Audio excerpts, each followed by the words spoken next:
할렐루야. 오늘 함께 나눌 말씀 같이 봉독하겠습니다. 마태복음 12장 7절 말씀 우리 한 목소리로 봉독하겠습니다. 나는 자비를 원하고 제사를 원하지 아니하노라 하신 뜻을 너희가 알았더라면 무죄한 자를 정죄하지 아니하였으리라. 아멘. 자, 오늘도 예수님 말씀입니다. 예수님이 하신 말씀을 기록했고 우리가 함께 읽었죠. 그러면 이게 예수님 말씀이라면 본문 말씀을 다시 볼 때 나는 자비를 원하고 이 나가 예수님일까요? 오늘 본문 말씀을 자세히 보시면 그렇게 보면 안 된다는 걸 깨달을 수 있는데요. 왜 그러냐면 나는 자비를 원하고 제사를 원하지 아니하노라 까지가 인용한 인용문이에요. 여기까지는 다른데 구약 성경에 나온 말씀이고요.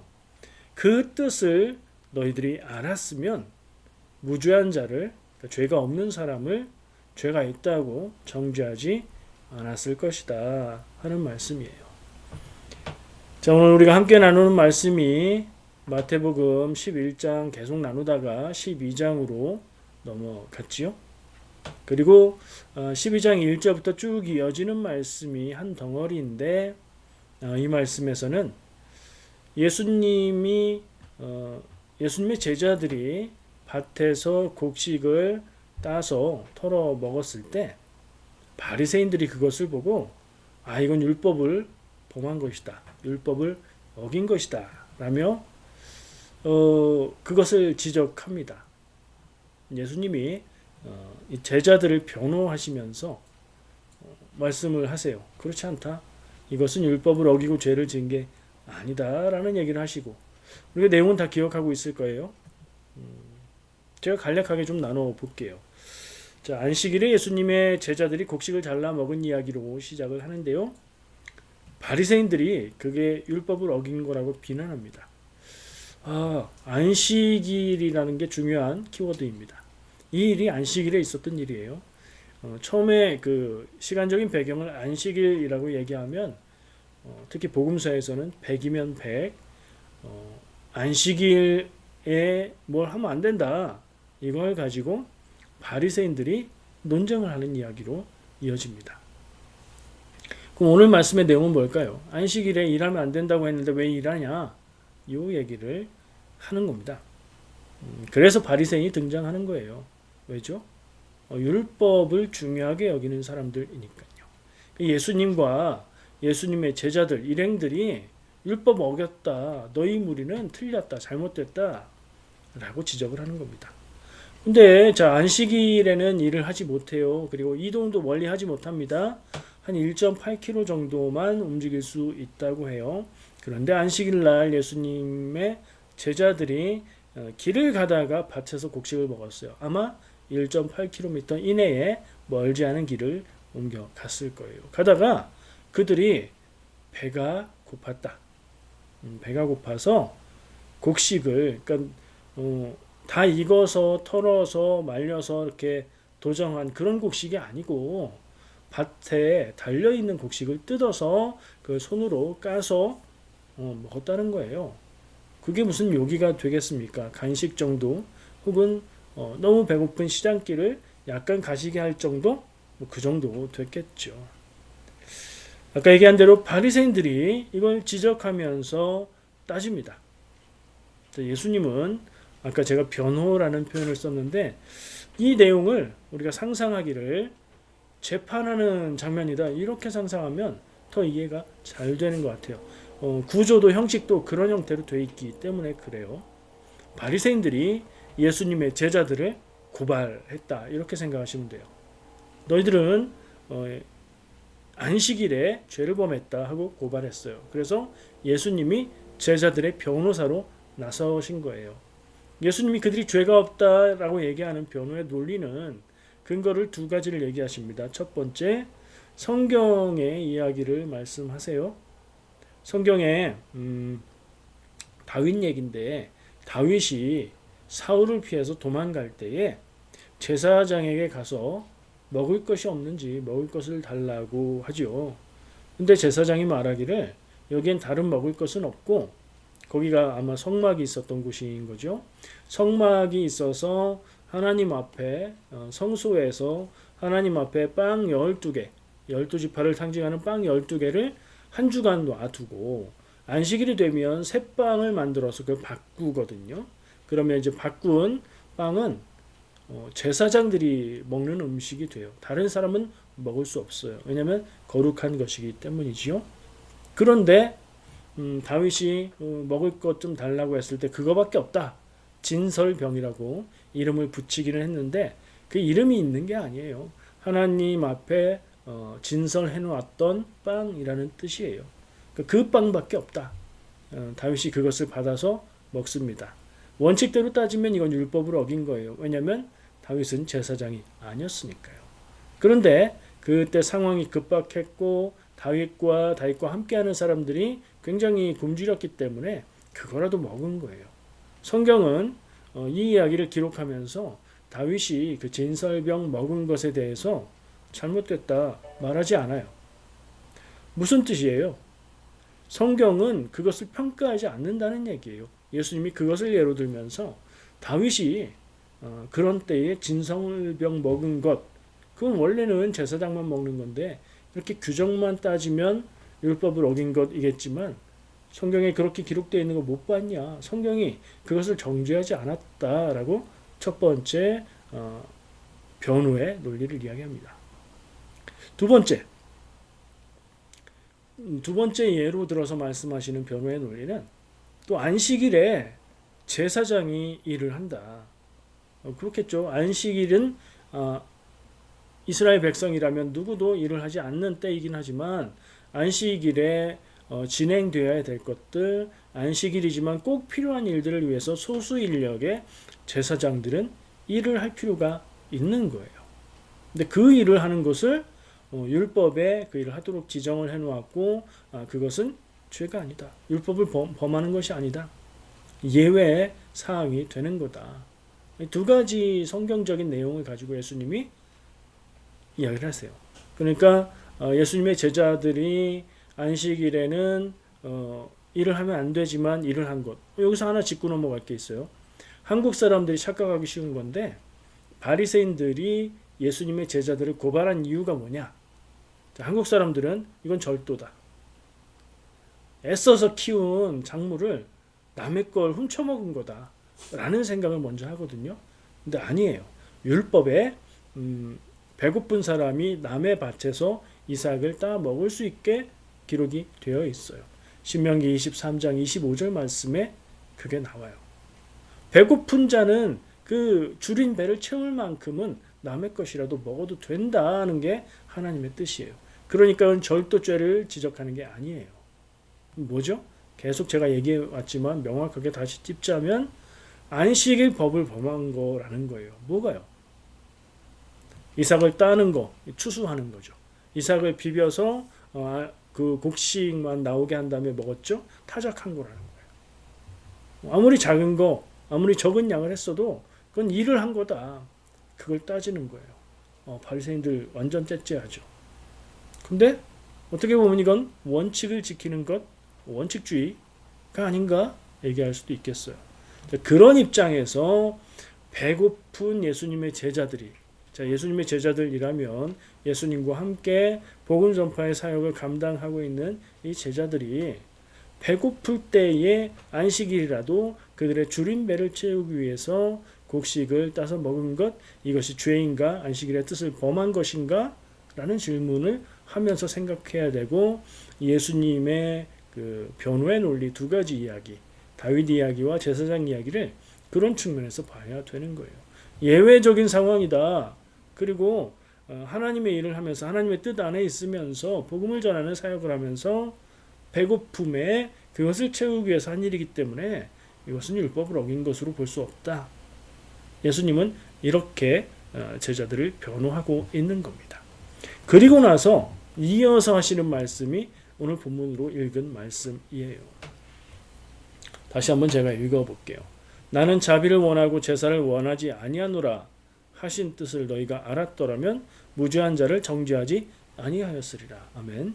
무죄한 자는 누군 거예요? 그럼 예수님의 말씀에서 제자들이죠. 이 제자들은 죄가 없습니다. 변호사의 톤으로 얘기하자면 죄가 없습니다. 왜냐? 하나님 말씀 호세아가 전한 호세아서 말씀이거든요. 앞에 인용한 부분이 호세아 6장 6절의 말씀을 그대로 인용한 건데 호세아가 전한 하나님의 마음과 뜻을 보면 하나님은 자비를 원하시지 제사를 원하지 않는다고 하셨습니다. 그 뜻에 비추어 보면 이 제자들은 죄를 진 게 아닙니다. 라고 예수님이 말씀하시고 있는 거예요. 저는 오늘 이 말씀을 좀 집중해서 나눠보고 싶어요. 자, 호세아 6장 6절 말씀. 나는 자비를 원하고 제사를 원하지 않는다. 이 말에 생략된 게 굉장히 많습니다. 나는은 하나님이라고 아까 얘기했죠. 하나님은 자비를 원한다. 보통 이런 말의 문장의 구조라면 하나님이 누군가에게 뭔가를 잘못해서 그 대상이 하나님 나를 자비롭게 용서해 주기를 바란다는 뜻으로 읽히죠. 근데 그런 의미가 아니에요. 나는 사람들에게, 너희들에게, 내 백성 너희들에게 자비가 있을 것을 원한다는 뜻이에요. 이게 누가 누구를 향한 것이냐? 너희들이 다른 백성들. 내 백성들이 또 다른 내 백성들을 향해서 자비로울 것을 원한다. 사람과 사람 사이에 자비로 대할 것을 내가 원한다. 무엇보다요? 나한테 제사하는 걸 열심히 하는 것보다. 나한테 제사한다고 제물을 바치고 죄 용서를 구하면서 삶의 자리에 가서는 이웃들을 향해서 율법을 가지고 따지고 얽매고 옥조이고 이렇게 하는 삶보다는 나한테 제물 드리는 제사를 안 할지라도 이웃들에게 자비로 대하는 것, 그것이 나에게 맞는, 내 마음에 맞는, 내 뜻에 맞는 삶이다라고 얘기를 하고 계신 거예요. 문장 이해되시죠? 자비를 원하고 제사를 원치 않는다. 자, 이런 구조의 문장이 성경에 여러 군데 나와요. 어떤 얘기냐면 쉽게 예를 들어볼게요. 여러분들도 떠오르셨을 것 같아요. 뭐가 뭐보다 낫다. 근데 뭐보다 낫다는 거는 사람들이 중요하게 여기고 하나님이 좋아하실 거라고 생각하는 건데 그거 하는 것보다 정말 하나님이 원하는 뜻대로 하는 게 낫다라는 것을 강조하는 표현인데 오늘 말씀에서는 자비를 원하고 제사를 원하지 않는다 이렇게 말씀하셨어요. 사무엘상 15장 22절 말씀에 많이 아시는 말씀, 순종이 제사보다 낫다. 사무엘이 순종하지 않는 사울을 향해서 제사를 하기 위해서 순종하지 않고 자기 뜻대로 했던 사울에게 순종이 제사보다 낫다라고 얘기합니다. 공통점은 제사가 나오고요. 제사보다 다른 진정한 그 하나님의 뜻을 따르는 것이 더 낫다라고 얘기를 하고 있죠. 비슷한 내용들 뭐가 있냐면요. 이사야서 1장 11절 말씀에 나는 수송아지나 어린 양이나 순념소의 피를 기뻐하지 아니하노라. 지금 앞에서 얘기하는 것들은 제물이죠. 제물을 하나님께 드리는 것을 기뻐하지 않는다. 제사를 기뻐하지 않는다. 이 말만 가지고 얘기하면 제사하지 말란 얘기처럼 들리는데 그게 아니에요. 온전히 하나님 앞에 진심으로 제물을 드리는 제사가 아니라면 그 제물 드리는 규정과 규칙들을 아무리 잘 지켜도 내가 그걸 기쁘게 받지 않는다 하는 말씀이에요. 또 이사야서의 말씀인데요. 58장 6절 말씀. 여기에는 금식을 얘기합니다. 내가 택한 금식은 흉악의 결박을 풀어주고 멍에의 줄을 끌어주고 압제당하는 자를 내보내며 모든 멍에를 꺾는 것이 아니겠느냐. 아멘. 하나님이 원하시는 금식은 지금 금식이라고 얘기하셨는데 내용이 뭐예요? 흉악의 결박을 풀어주고 멍에의 줄을 끌어주고 압제당하는 자를 내보내고 모든 멍에를 꺾는 것. 이건 금식 아니잖아요. 근데 진정한 금식은 뭐냐? 내 뜻대로 너희들이 살아가는 거다라고 얘기하시는 거예요. 너희들이 금식한다고 그것을 자부심을 갖고 그것 가지고 자랑하지 마라. 내 뜻대로 살지도 않으면서 금식한다고 내가 기뻐할 것 같으냐? 라고 말씀하시는 거죠. 또 있어요. 미가서 6장 7절 8절 말씀. 요건 이제 중간중간 잘랐어요. 필요한 대로. 여호와께서 천천의 순양이나 만만의 강물 같은 기름을 기뻐하실까? 넘어가서 여호와께서 내게 구하시는 것은 오직 정의를 행하며 인자를 사랑하며 겸손하게 내 하나님과 함께 행하는 것이 아니냐. 아멘.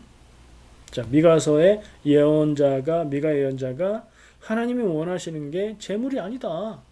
천천의 순양 만만의 강물 같은 기름. 와, 기름이 강물 같다. 만만은 아마 억일 거예요. 너무나 많은 그런 하나님께 드리는 재물을 그걸 하나님이 기뻐하시겠는가? 하나님이 뜻대로 사는 것을 기뻐하시지. 정의를 행하고 인자를 사랑하고 겸손하게 하나님과 행하는 것이다. 라는 말씀들이 성경에 드문드문. 성경이 전체적으로 말하고 있는 것, 제사보다 하나님의 원하시는 하나님의 뜻을 따르는 게 더 중요하다. 그러면 제사가 안 중요하다? 아니에요. 제사 중요한데 제사의 겉모습과 형식만 따르는 것에 매여 있다가 하나님의 뜻을 다 놓치고 그런 제사하는 거 하나님이 기쁘게 받지 않으신다. 제사를 안 할지라도 제사를 못 할지라도 그 삶이 사는 인생이 하나님의 뜻을 따라 산다면 그것을 참 제사로 받는다. 이런 말씀인 거죠. 오늘 본문 말씀 역시 예수님이 호세아의 말씀을 인용하셔서 하나님은 제사를 잘 드리는 것보다 하나님의 마음을 알고 그것을 따라서 행하는 것을 바라신다라고 말씀하시는 거예요. 오늘 말씀의 상황을 다시 기억해 보면요. 이건 이제 일반적인 원리고 상황을 기억해 보면 예수님과 함께 복음 전하는 사역을 열심히 하면서 배고픔에 이삭을 따먹은 것, 그걸 일했다고 율법을 범했다고 따지는 것, 그것이 너네가 잘하는 게 아니다. 내 마음을 정말 알고 내 마음을 기쁘게 하는 일은 그런 거 아니다. 라고 예수님이 하나님의 마음을 대변해서 얘기를 하고 계시는 거죠. 오늘 말씀에서 제가 이 7절 말씀을 나누고 싶다고 했었는데요. 자비라고 되어 있죠. 중요한 게 자비잖아요. 자비와 제사잖아요. 제사 중요한데 자비가 없는 제사는 헛된 거다라는 얘기인데 그 자비, 이 자비의 원어가 뭔지 한번 봤어요. 왜냐하면 언어가 바뀌니까 번역을 하면 그 의미가 좀 달라질 수 있기 때문이죠. 호세아 6장 6절에 나온 구약 말씀 히브리어의 그 원어는 헤세드라는 말입니다. 많이 들어보셨죠? 헤세드. 하나님의 사랑, 은혜, 자비, 긍휼 이런 단어로 번역되는 말이에요. 그리고 마태복음은 헬라어로 써졌겠죠. 헬라어로는 그 똑같은 말, 그 호세아서를 인용했으니까 같은 말이어야 되겠죠. 그 똑같은 자비로 번역한 단어를 엘리오스라는 단어를 썼습니다. 비슷한 말이에요. 언어적인 차이가 있어서 완전히 똑같지는 않지만 비슷한 거예요.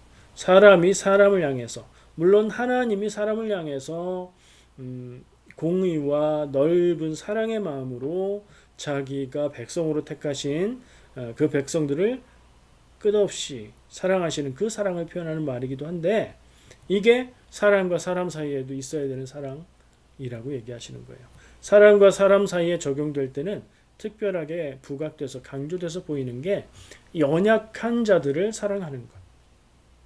부자, 많이 배운 사람, 뭔가를 많이 갖고 있는 사람, 똑똑한 사람, 잘난 사람보다 미련하고 무식하고 가난하고 가진 것이 많지 않고 그래서 자기 인생을 자기가 가진 것으로 평안하게 살기 힘든 사람들, 그 연약한 사람들을 향해서 연민의 마음, 참된 사랑의 마음, 하나님의 마음을 닮은 그 사랑의 마음으로 자비롭게 대하는 거, 그걸 말하는 단어예요. 자, 그럼 오늘 우리에게 적용해 볼 때 하나님이 우리를 사랑하시는 그 사랑의 마음으로 우리도 나도 다른 사람들을 사랑하기를 하나님이 원하신다. 이걸 이제 오늘 말씀에 엑기스로 뽑아낼 수 있겠죠. 우리가 바리새인은 아니지만 누군가를 향해서 바리새인 같은 모습, 바리새인 같은 행동, 바리새인 같은 말을 할 수 있어요. 여러분 한번 돌이켜 보세요. 교회 다니면서 같이 교회 다니는 누군가를 바라보며 야, 저 사람은 참 신앙이 별로다. 믿음이 없는 것 같다. 이렇게 판단하고 그렇게 말을 했던 혹은 표현은 안 하지만 속으로 혼자 그렇게 생각했던 일이 혹시 있으십니까? 정죄하지는 않겠습니다. 근데 바리새인 같은 모습이라는 거죠. 겉으로 드러나는 신앙의 모습을 가지고 판단하고 그것을 중요하게 생각하고 그 마음은 곧 뭐예요? 나는 그것을 중요하게 여기고 그것을 지키니 당신들보다 내 믿음이 우월하다 하는 교만한 마음으로 나갈 수 있는 자세인 거죠. 늘 그럴 리는 없죠. 우리도 겸손할 때도 있고 사랑할 때도 있고 다 하는데 어쩌다가 어떨 때는 그런 마음이 들 때가 있어요. 근데 사람의 깊은 속마음, 사람의 깊은 중심을 아는 분은 누구예요? 하나님이시지 우리가 아니에요. 내가 아무리 나 스스로 생각할 때 사람의 표정과 말과 행동을 보면 난 저 사람의 마음을 좀 읽을 수 있을 것 같아 하는 생각을 가져도 아니에요. 전혀 그렇지 않아요. 사람이 사람의 속마음을 알 수 없습니다.